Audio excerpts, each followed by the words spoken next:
আজকে শুক্রবার ভয়াবহ সেই ভূমিকম্প বলার মতো না। আমি ছিলাম চারতলার মধ্যে, আল্লাহর রহমতে অশেষ রহমতে কোনো বিল্ডিংয়ের কোনো ক্ষয়ক্ষতি হয়নি। আমি হচ্ছে এক ছোটো ভাইয়ের সাথে কথা বলবো আর কি।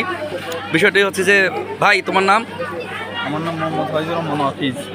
আচ্ছা, তোমার হচ্ছে ভাই এই যে একটু আগে যে ভূমিকম্পটা হলো, এটা কি কেমন ভয়াবহতা তোমার কাছে মনে হয়েছে? ভাই কলিজার পানি নাই।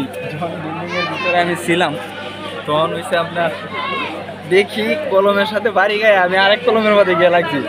বিল্ডিং একবার ওই দিকে যায়, একবার ওই দিকে যায়। জি জি, আমি দৌড়ায়া ওই সিঁড়ি থেকে 6 তলা থেকে নামলাম, নাইমা পরে মারিতে আসছি মাথা ঘুরন থেকে এরকম পইরা ভূমিকম্প রেতে। ভাই যে ভূমিকম্প আজকে হয়েছে, আমার বিগত 30 বছর বয়সের জীবনে আমি আর কখনো এরকম ভূমিকম্প বাংলাদেশের মাটিতে কখনো দেখিনি। মানে ঢাকা শহরেও আমি আর বাংলাদেশের মাটিতে কখনো এরকম ভূমিকম্প দেখিনি। আচ্ছা, তোমাকে ধন্যবাদ ভাই। আরেকটা ভাইয়ের সাথে আমি কথা বলবো আর কি। ভাই আসসালামু আলাইকুম। ওয়ালাইকুম আসসালাম। ভাই এই ভূমিকম্পের সময় কোথায় ছিলেন আপনি? আমরা তখন ছিলাম ভাঙা মসজিদ। ভাঙা মসজিদ মানে সাত মসজিদ, চাঁদ উদ্যান হাউজিং ভাঙা মসজিদ। জি জি জি, কি কেমন ভাই? আমরা যখন ওই রিক্সা ঠিক করতেছিলাম তখন এই দেখি আমার হাত পাও কাঁপতাছে।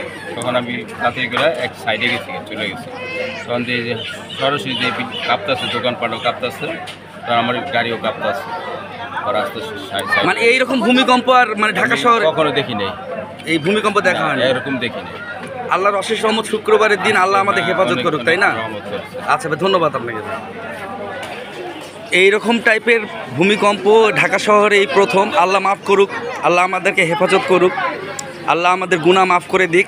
আদৌ এরকম ভূমিকম্পর সম্মুখীন এই ঢাকা শহরে হব কখনোই কল্পনা করতে পারিনি। সবাইকে হেফাজত করুক সৃষ্টিকর্তার অশেষ রহমতে, আল্লাহর রহমতে কোনো রকম কোনো বিল্ডিংয়ের কোনো ক্ষয়ক্ষতি হয়নি।